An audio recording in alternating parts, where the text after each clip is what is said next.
भाज्य संख्याओं और अभाज्य संख्याओं के बारे में मैं बताऊंगा कि कैसे मतलब जानते हैं भाज्य संख्याएं कौन सी होती हैं और अभाज्य संख्याएं कौन सी होती हैं। भाज्य संख्या को हम लोग कंपोजिट नंबर्स बोलते हैं इंग्लिश में और अभाज्य संख्याओं को प्राइम नंबर्स बोलते हैं। तो बहुत से बच्चे इनमें कंफ्यूज रहते हैं कैसे अपन पता करते हैं कि ये भाज्य और ये अभाज्य है।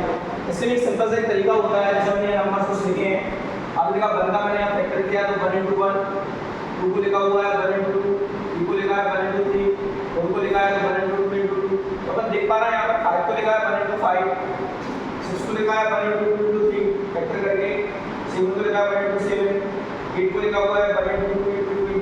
तो अपन देख पा रहे हैं कि टुकड़े लिए गए हैं, ये फैक्टर बनाया गया है। देखिए आप यहाँ से कि इसके अलग अलग दो टुकड़े हैं। देखिए ये दो जो है इसके अलग अलग दो टुकड़े हैं, केवल दो ही हैं, केवल दो ही फैक्टर हैं। देखो 1 और 2 है क्या नहीं? इसके देखो केवल 1 और 2, 1 और 3 केवल दो ही फैक्टर हैं, है ना? इधर 5 में देखो 1 और 5 केवल दो ही फैक्टर हैं। 7 में देखो केवल दो ही फैक्टर हैं। तो which have only 2 factors differently, उसे अपन क्या कहेंगे? Prime number. देखो 2, 3, 5, 7, 11, 13 अगर इनके फैक्टर किए जाएंगे तो ये केवल खुद से कट पाएंगे या 1 से कट पाएंगे। तो कहने का मतलब कितने फैक्टर रखेंगे? केवल 2 रखेंगे। देखो ऐसे 1 का 1 into 2 हो रहा है तो इसमें 2 फैक्टर डिफरेंट नहीं है, इसमें सेम सेम आ रहा है। लेकिन 2 में आप देख पा रहे हैं 2 डिफरेंट फैक्टर है 1 और 2, इसमें भी 2 डिफरेंट फैक्टर है 1 और 3। इसमें देखो 5 में 1 और 5 2 डिफरेंट फैक्टर है अलग अलग। 7 में भी 2 अलग अलग फैक्टर है, तो जिनमें डिफरेंट फैक्टर 2 रहते हैं, है ना? which have only 2 factors differently that called prime number।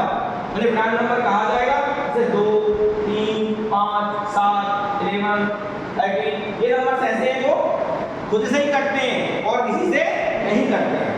लेकिन अगर भाज्य संख्याओं की बात की जाए, कंपोजिट नंबर की बात की जाए, तो भाग्य संख्याओं को देखा जाए तो देखो यानी 4 है, उस 4 में आप देख सकते हैं कि 4 का भाग चला जाएगा, 1 का भाग भी चला जाएगा, लेकिन इसमें खुद के अलावा 2 का भाग भी जा रहा है। खुद के अलावा और किसी का भाग भी जा रहा है ना, तो ये ध्यान रखना है कि अगर उस संख्या में खुद के अलावा और किसी का भाग भी जाए तो वो आपकी भाज्य संख्या है। जैसे देखो 4 है, 4 में 4 के अलावा 2 का भी भाग जाता है, 6 में 6 का जाता है, 3 का जाता है, 2 का जाता है, मतलब खुद के अलावा और किसका भी जा रहा है। 8 में 8 के अलावा और किसका जाता है? किसका? 2 का, 4 का जा रहा है।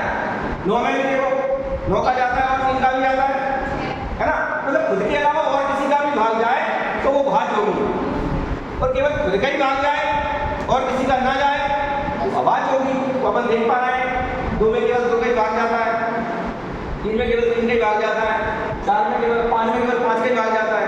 तो इनमें केवल खुद का ही भाग जा पा रहा है और किसी का नहीं जा पा रहा है, इसकी आवाज है। और इनमें खुद के अलावा और किसी का भाग भी जा रहा है, इसलिए भाज्य। तो देखो समझ गए आप लोग? तो भाज्य में आप डिफरेंस समझ गए। तो भाज्य अभाज्य संख्याओं को हम लोग इस तरह से व्यवहार कर सकते हैं। अब बल पे डिस्कस करते हैं।